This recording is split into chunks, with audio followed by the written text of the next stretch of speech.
Aleluia. Glória a Deus.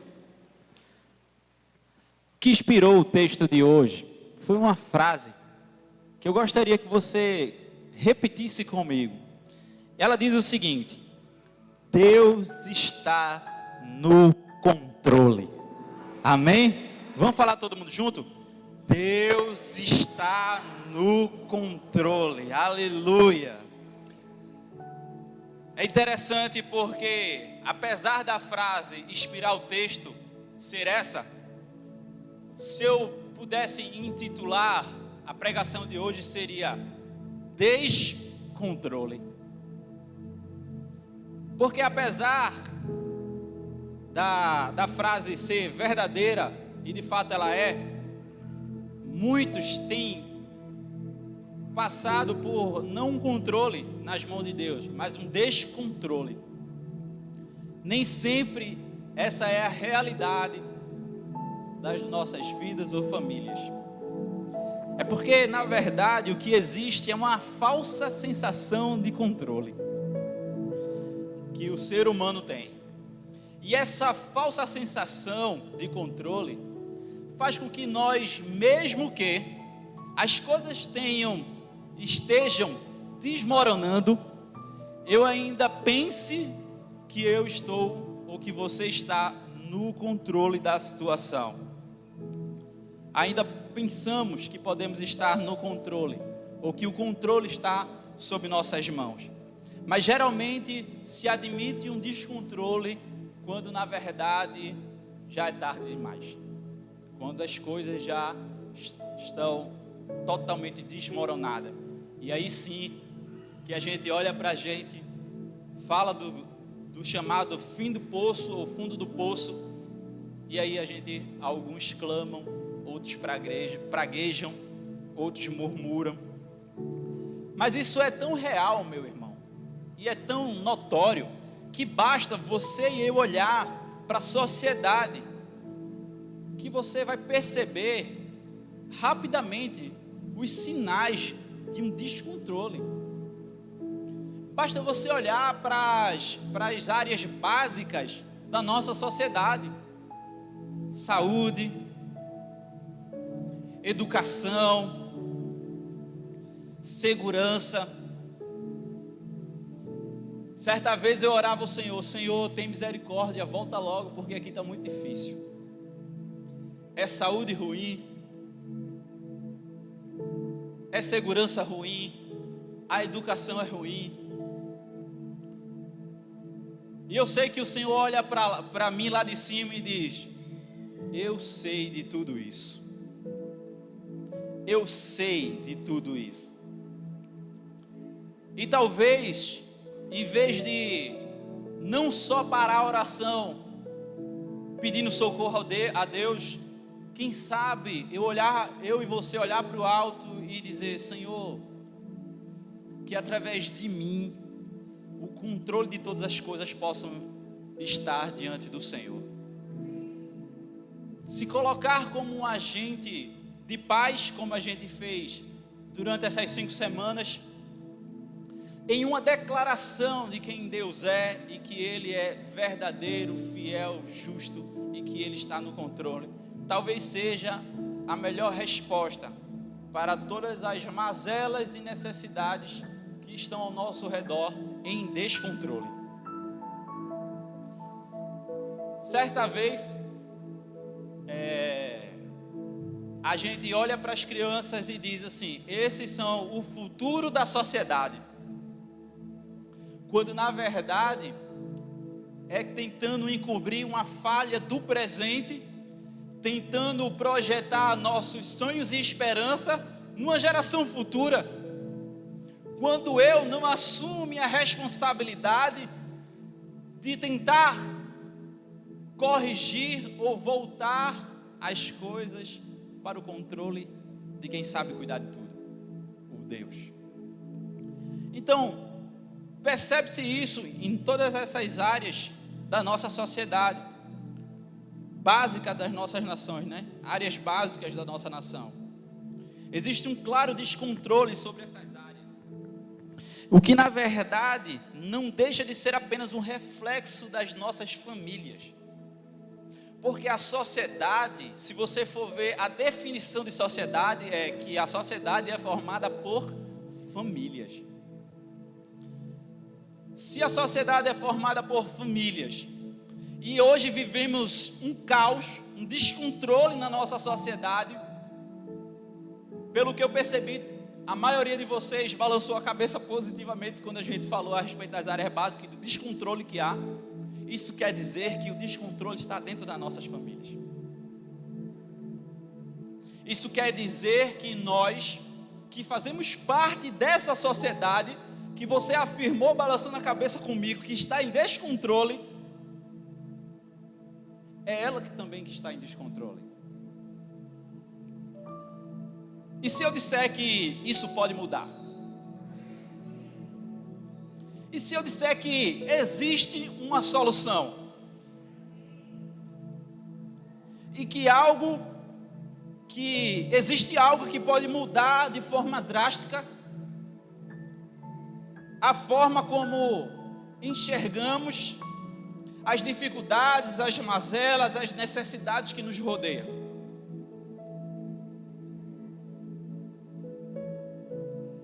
Podemos refletir e agir de forma diferente a cada uma dessas dificuldades. O que eu quero propor aqui, nessa mensagem de hoje, é devolver o controle das nossas vidas e famílias para quem de fato tem o controle de tudo, que é o nosso Deus. Deus sempre teve o controle. Amém? Queria repetir mais uma vez com vocês: Deus está no controle. Vamos repetir? Deus está no controle. Mas se Deus sempre esteve no controle, por que vivemos esse descontrole em nossa sociedade? Se Deus de fato sempre teve o controle, onde esteve Deus quando tudo começou a dar errado? E há uma resposta sincera a essas indagações: é que Ele sempre esteve no mesmo lugar de sempre, no seu trono, soberano e detendo todo o poder. E que Ele usa todas essas situações caóticas da nossa sociedade para alcançar e transformar vidas. O que precisamos entender, meus irmãos, é que o problema e a dificuldade que acontece o tempo todo na nossa vida, e infelizmente iremos passar por dificuldades, porque existe um mundo caído, e esse mundo caído clama. Ele clama por uma justiça, mas nem sempre consegue encontrar Deus, nem sempre consegue encontrar a solução para os seus dilemas, para as suas necessidades, e acaba metendo o pé pelas mãos, e não damos a Deus o devido controle das nossas vidas. O que a gente precisa entender, meu irmão, é que o Deus que temos, Ele é um Deus, por definição, soberano. Aleluia. Deus, Ele é poderoso. Deus, Ele é onisciente. Deus, Ele é onipresente. Onisciente sabe de todas as coisas. Onipotente pode todas as coisas. E onipresente está em todos os lugares. Esse é o nosso Deus. Esse é o Deus o qual servimos. E uma coisa, Ele é eterno. Eterno.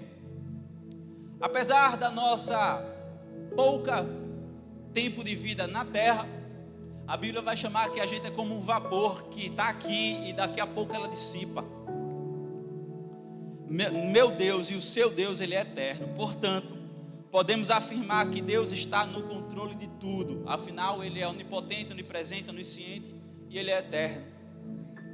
Ele é o Deus que criou o céu, o universo. Ele é o Deus que criou a terra. Tudo que nele existe, inclusive a mim e a você, Deus criou.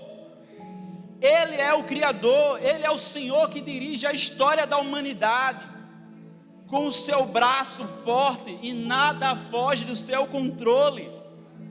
Aleluia!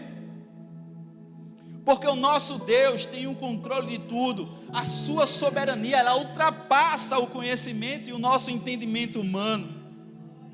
A palavra de Deus tem vários versículos que denotam essa verdade. O seu domínio, ele não depende da ação humana. Esse é o nosso Deus. Esse é o Deus que eu sirvo. Nós precisamos entender que não importa o que estamos enfrentando, ou o tamanho das nossas dificuldades ou necessidades, Deus, Ele está no controle de tudo, porque Ele é poderoso. Eu quero aprofundar esse conceito do controle de Deus sobre tudo. Antes, eu queria que você e eu abrisse a Bíblia, lá em Ezequiel 17, versículo 24, que é um dos versículos que denotam a sua soberania. Ezequiel, profeta do Senhor, iluminado pela presença gloriosa de Deus, pelo Espírito de Deus que estava sobre ele. Em Ezequiel 17, 24, ele vai dizer o seguinte: todas as árvores do campo saberão que eu, o Senhor, faço cair a árvore alta e faço crescer bem alto a árvore baixa. Eu resseco a árvore verde e faço florescer a árvore seca. Eu, o Senhor, falei e farei. Esse é o nosso Deus, soberano, poderoso, sobre tudo e sobre todos. Um dos casos que vai fazer a gente compreender ainda mais precisamente todo esse conceito da soberania de Deus está lá no Éden. E eu convido você, junto comigo, a revisitar o Éden nesse momento. Abra em Gênesis 3.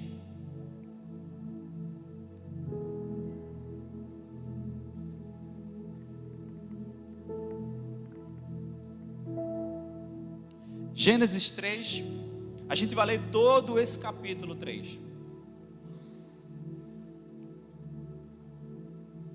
Gênesis, primeiro livro da Bíblia, capítulo 3, ele diz assim, ó: mas a serpente mais astuta de todos os animais, a serpente mais astuta que todos os animais selvagens que o Senhor tinha feito, disse à mulher: é verdade que Deus disse, não comam do fruto de nenhuma árvore do jardim?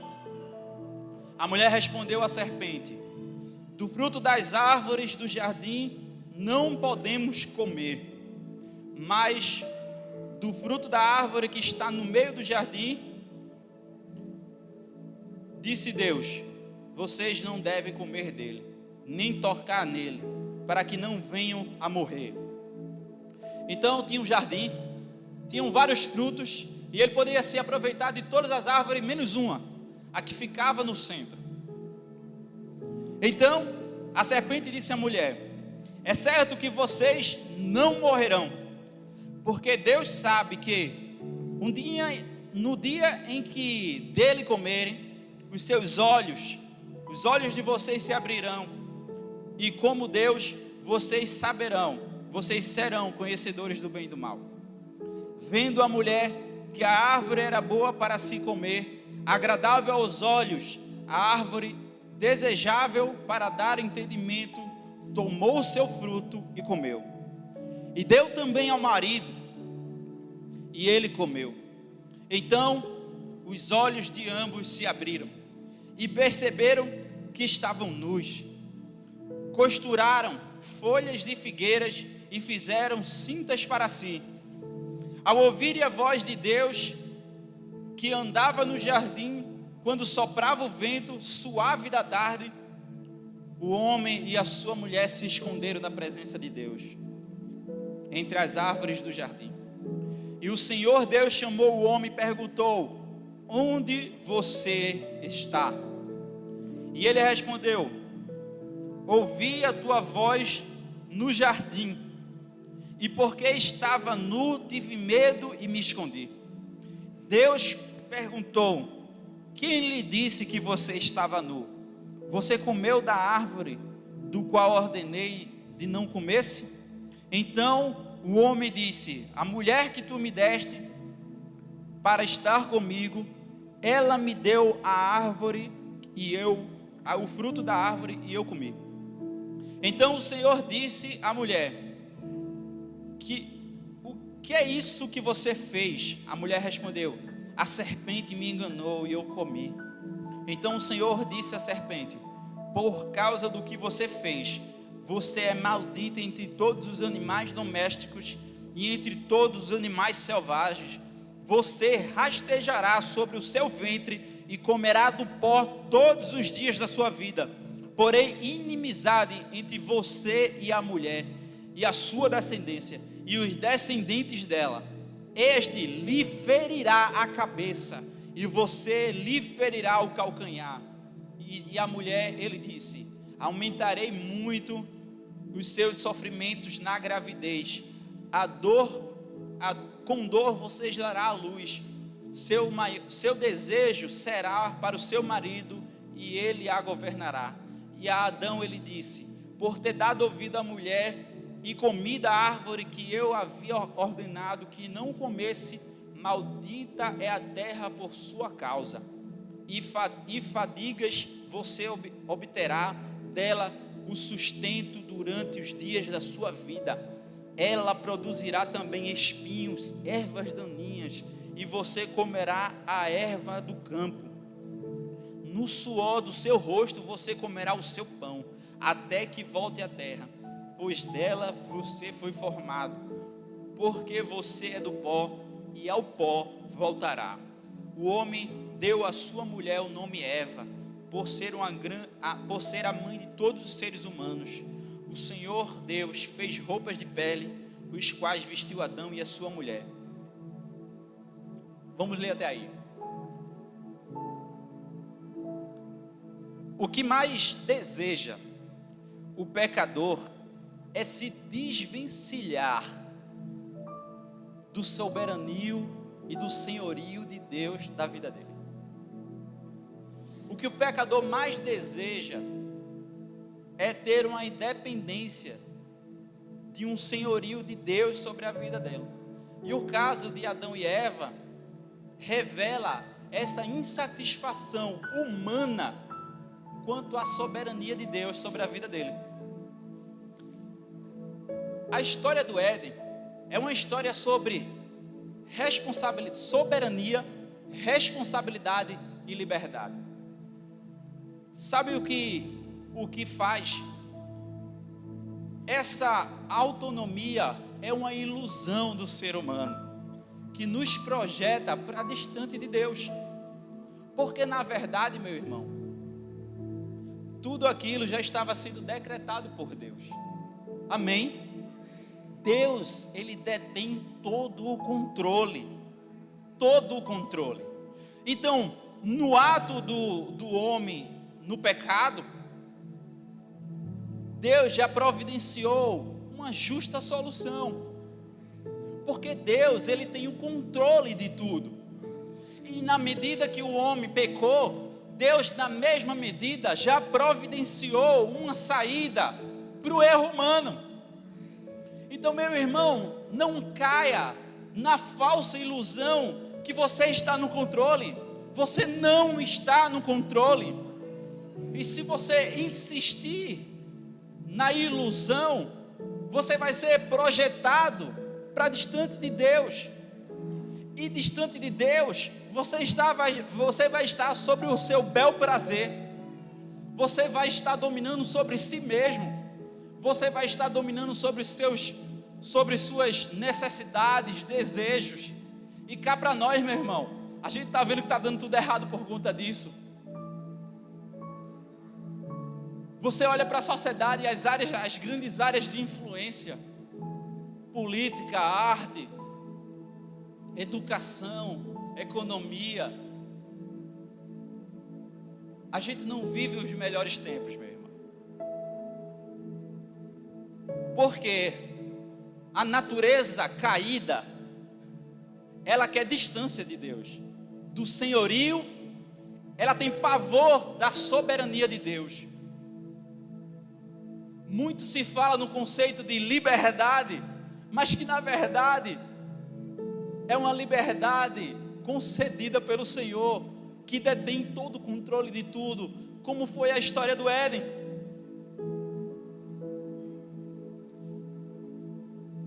Notem que o homem, desde a história do Éden, ele tem buscado procurar culpados para as suas mazelas, para os seus defeitos e para os seus erros. Quando Deus chegou e disse: como assim vocês estão nus? Quem disse isso a você? Olha, a mulher que tu me deste, ou seja, o erro foi teu, Deus. O homem tentando apontar e jogar para Deus a responsabilidade que era dele. É assim que funciona hoje em dia. A sociedade que está um caos, ela busca culpados. E diante de grandes tragédias, a pergunta que mais se faz é: onde está Deus? E debates nas redes sociais são formados: onde está Deus? Deus, Ele está onde sempre esteve, no seu trono soberano, detendo todo o poder.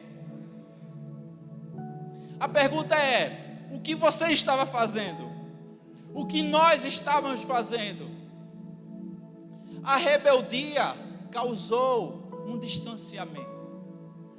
Mas cá para nós, Deus, Ele é infinito em sua grandeza e sabedoria. Ele vai falar na primeira menção do Evangelho de Jesus Cristo, quando ele fala do capítulo, no versículo 15, ele diz o seguinte: eu porei inimizade entre você e a mulher, entre a sua descendência e os descendentes dela. Este lhe ferirá a cabeça e você lhe ferirá o calcanhar. Deixa eu explicar um pouco esse texto aqui. Esse texto, ele está falando a respeito de Jesus Cristo. Note que algumas coisas são bem interessantes. Se você continuar lendo a Bíblia, você vai ver que a Bíblia, ela sempre vai falar a respeito do homem e a descendência do homem. Porque o homem era o cabeça, o homem, a sociedade naquela época era guiada pelo homem, e tudo era, inclusive, quando fazia o censo, mulheres nem eram contadas naquela época. Mas nesse texto, ele vai falar que é a descendência da mulher e não do homem. Sabe o que significa? Que viria alguém que não tem um pai humano, que viria sobre a concepção do Espírito Santo, era da descendência da mulher e não do homem, e esse lhe ferirá a cabeça da serpente, e a serpente ferirá o calcanhar. Mas isso não vai durar muito tempo, porque ao terceiro dia ele vai ressuscitar, e ao ressuscitar, ele voltará ao plano inicial de Deus, de convergir em Cristo todas as coisas. Ao mesmo tempo que o homem peca, Magal, Deus providencia a saída para o ser humano. Eita, Deus no controle. Esse é o Deus que detém todo o poder. A sua soberania ultrapassa o conhecimento humano. Se eu e você soubesse quem é Deus, estaríamos todos o mundo aqui de joelhos diante dele. Mas não se preocupa não, haverá um tempo em que todo joelho se dobrará. Aqueles que creem, aqueles que não creem, ficarão de joelhos, porque o Senhor Jesus Cristo, ele voltará, meu irmão. Ele voltará. A redenção da humanidade por um homem foi o plano de Deus para a rebeldia humana. Se voltar a Cristo é correr para o Criador entregando a sua vida, para que Ele estabeleça a sua vontade sobre nós, sobre a humanidade. Deus tem um plano. E que plano é esse? É o plano de salvação. O plano de salvação é o nome que se dá, meus irmãos, à explicação sobre a salvação em Jesus. Permita-me entrar com vocês adentro desse plano. Deus, Ele nos ama e criou um plano para salvar a humanidade do pecado através de Jesus. Todos os que creem em Jesus podem ser salvos. Ninguém escapa do amor de Deus. Ninguém. Tu ateu, o cara que não acredita, ele é alvo do amor de Deus. Meu irmão, o assassino cruel, aquele que traz ao seu coração raiva quando você vê notícias na TV de barbárie, esse camarada, ele é alvo do amor de Deus. Ninguém no mundo está isento de ser alvo do amor de Deus. Para a gente pode parecer algo simples, mas meu irmão, Deus, Ele é infinito em sua bondade e amor. Deus, Ele nos criou, Ele criou a humanidade e Ele nos ama. Ele criou cada pessoa com carinho e quer o nosso bem. Sabe aquela pessoa, aquela gravidez indesejada, aquela pessoa que está ali no ventre, que vai nascer, ela pode ser rejeitada por todo mundo, pelos seus pais aqui na terra, ela pode ser rejeitada pelos seus parentes, mas Deus o ama. Deus derrama o seu amor sobre ela também. E essa é a primeira verdade do plano de salvação, que Deus, Ele é criador e o seu amor é infinito para conosco. Uma outra verdade é a que a gente acabou de ver, é a queda do homem. Abra em Romanos 3, 23.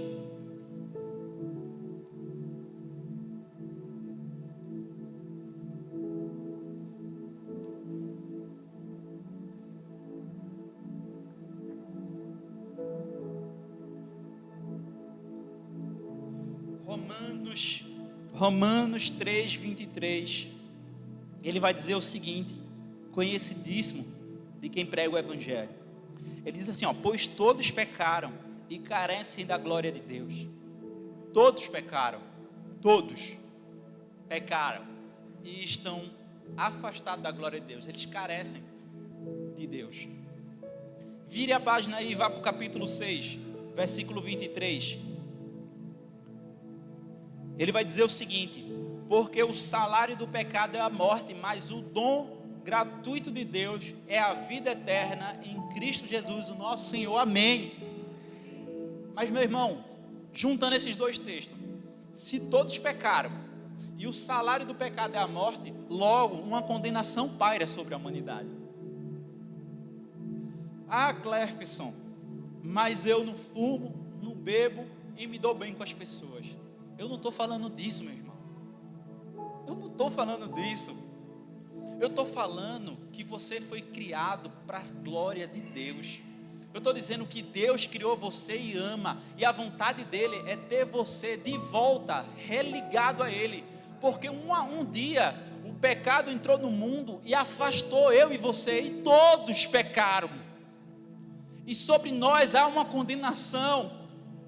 Você está entendendo agora que não é suficiente ser bom, não é suficiente ser um good guy, um cara boa praça, um cara benquisto. É insuficiente, porque a condenação que está sobre nós é muito mais cara do que isso. Apenas isso não é suficiente para pagar a condenação que está sobre nós e sobre a humanidade. Mas feliz somos nós, porque o versículo continua e ele diz que existe um dom gratuito de Deus chamado vida eterna em Cristo Jesus. Cristo Jesus é o plano de Deus para religar a gente de volta para Ele. Deus está no controle. Deus, Ele está no controle. Deus, Ele não nos abandonou. Ele providenciou. Deus é justo e castiga todo pecado, é fato. Mas Ele não quer ficar separado de nós. Por isso, Ele criou esse plano. Por quê? Jesus pagou o preço, meu irmão. Deus enviou o seu único filho para levar o castigo por todos nós. Jesus não tinha pecado, mas Ele morreu em nosso lugar. Mas Ele ressuscitou ao terceiro dia. João 3,16. Ele vai dizer, eu não sei porque eu estou abrindo, é um dos versículos mais conhecidos, mas ele vai dizer que Deus amou o mundo de tal maneira que Ele deu o seu único filho para que todo aquele que nele crê não pereça, mas ela tenha vida eterna. Jesus é o plano de Deus para resgatar a humanidade, que um dia se desvencilhou dele, lá no Éden. Você pode falar assim: ah, Cleferson, mas eu não estava no Éden. Sim, mas você também não estava na cruz. Da mesma forma que você não esteve no Éden, você também não estava na cruz. Porque Jesus que pagou esse preço por nós. Jesus foi Ele que se sacrificou na cruz. O sangue dele vertido no madeiro é a passagem que a gente tem em direção a Deus. Algo muito curioso aconteceu lá na cruz quando Jesus Cristo expirou. Antigamente existia o templo e que existia lugares específicos dentro do templo. Existia um lugar dentro do templo que chamava lugar santíssimo. Era o lugar da habitação de Deus. Era o lugar onde o sacerdote entrava, e ali ele estava diante de Deus, ele podia falar o pecado daquele povo.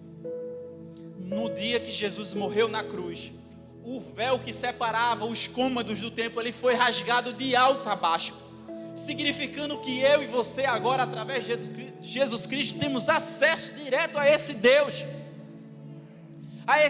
criador, poderoso, onipotente, onisciente, que tem todo o controle. Hoje nós temos acesso direto a Ele, por Jesus Cristo, porque Jesus pagou o preço por nós, e qualquer pessoa pode ser salva.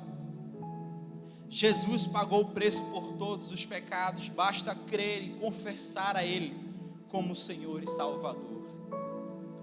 Você ainda está em Romanos, vá virando mais páginas aí até chegar no capítulo 10, no versículo 9 e 10, diz o seguinte, Romanos 10, 9 e 10: se com a boca confessar Jesus como Senhor, em seu coração crer que Deus ressuscitou dentre os mortos, você será salvo, aleluia. Porque com o coração se crê para a justiça, e com a boca se confessa para a salvação. Todo mundo que invocar o nome do Senhor será salvo. Aquele que confessar, aquele que crê e confessar ao Senhor Jesus Cristo, ele será salvo. Você estará indo para dentro da vontade de Deus, o Deus soberano. E o que acontece depois? Você terá uma nova vida. Quem aceita Jesus como Salvador recebe o Espírito Santo de Deus. Ele age e vive para Jesus. Para Jesus. Um dia os salvos ressuscitarão para a vida eterna junto com Deus. Você acabou de ver a pastora dizendo aqui que é tão certo que naquele grande dia haverá uma mesa em que não se pode contar, uma multidão estará junto lá, uma multidão de branco, em que todos os salvos estarão diante de Deus, numa ceia lá nas bodas do Cordeiro. Que momento, Pai! Como eu anseio e aguardo por esse dia. Mas me concede, Pai, e concede a minha igreja, arrastar muitos conosco, Senhor Deus, para esse dia. E desde já, Senhor Deus, o Espírito Santo possa estar no coração de todo aquele aqui, Senhor Deus, o qual precisa confessar o Senhor como Salvador. Este é o maravilhoso plano de salvação que Deus preparou com amor, com muito amor para nós. O que podemos concluir é que o Senhor Jesus, Ele é a resposta para toda necessidade humana.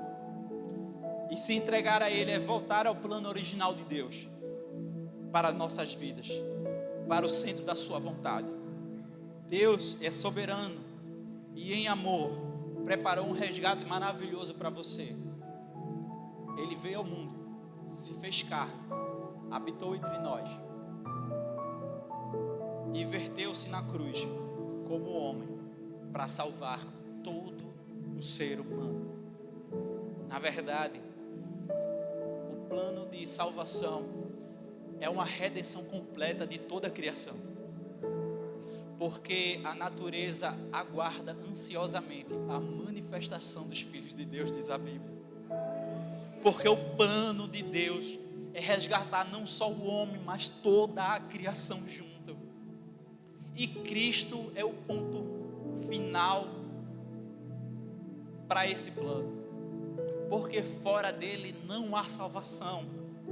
Atos vai dizer que nenhum nome há debaixo do céu pelo qual eu e você podem ser salvos, só Jesus Cristo. Meu irmão, notem que eu não estou falando que a religião evangélica salva, eu estou falando que só Jesus é que salva.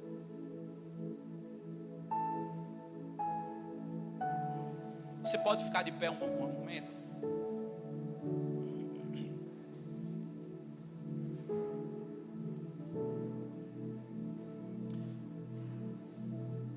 Você pode dizer com certeza, com firmeza e com convicção que você está no controle da sua vida? Nossa, foi falado tanta coisa aqui. Foi falado tanto a respeito disso. Eu acho que assim como você, eu também digo que eu não estou no controle de todas as coisas. Só que existe um Deus que detém o controle de todas as coisas. E o que Ele quer para você e para mim nesse momento, nesse exato momento, às 19h41 da noite, é que você possa entregar a sua vida a Jesus Cristo. Para que você possa voltar ao que Deus idealizou para você, para a humanidade, para mim, para nós.